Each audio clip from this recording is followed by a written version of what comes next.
travel documents. And then lastly, but certainly not least, we welcome today's vote by Ukraine's parliament on draft constitutional amendments on decentralization. This is an important step towards good governance for all Ukrainians, which also helps fulfill another key piece of the Minsk agreements.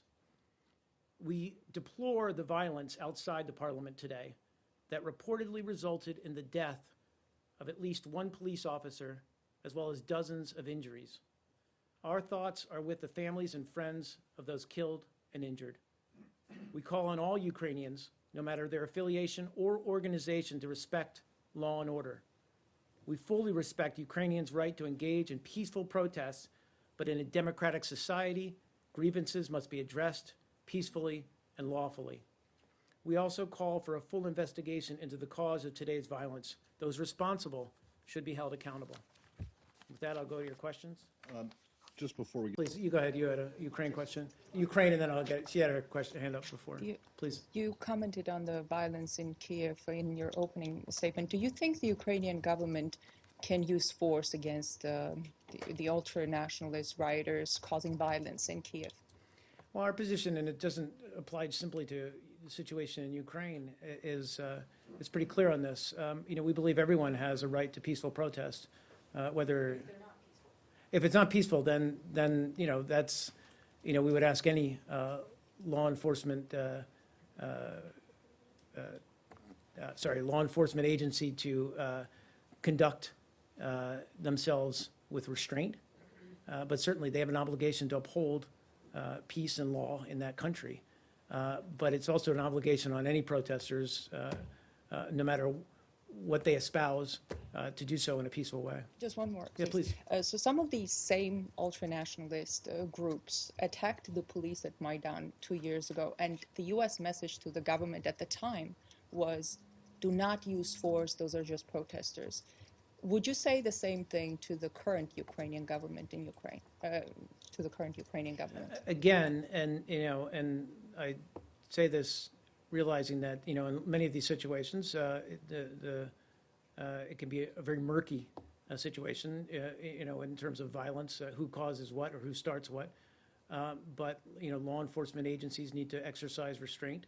They're certainly trained in that capacity, whether it's in the United States or whether it's somewhere else around the world, and that people have the right to peaceful protest.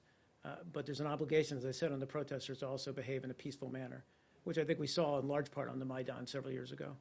Please, Iraq. Thank you. Yep. I'm sorry, where was I? How about you? You were waiting. Yeah, please. I just want to go back to Ukraine, if Sure. I may. Thank you. You used the word murky describing the current situation. No, I actually wasn't. I was saying writ large. Oftentimes, Yeah. When there's, these ongoing street protests, we've seen it elsewhere in Egypt and elsewhere.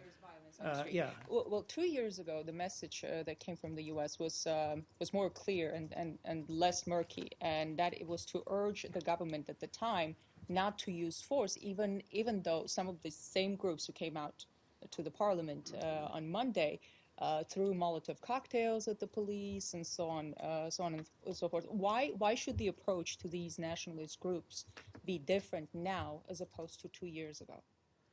Well, again, I don't want to relitigate or reopen every instance that took place on the Maidan, but I think we can all agree that the Maidan was largely a people-led, peaceful demonstration, remarkably so, given the months and months that many of the people were out in the Maidan. And our message should have been clear, which is that people do have the right to peacefully ask their governments to reform and to change according to the direction they want to see and the future they want for their country. And that message remains clear. Again, our message is that if you want to peacefully protest, and let me finish, peacefully protest, then the obligation on the part of law enforcement is that they should respect that right. 2 years ago, are you saying that it was all peaceful? Was there...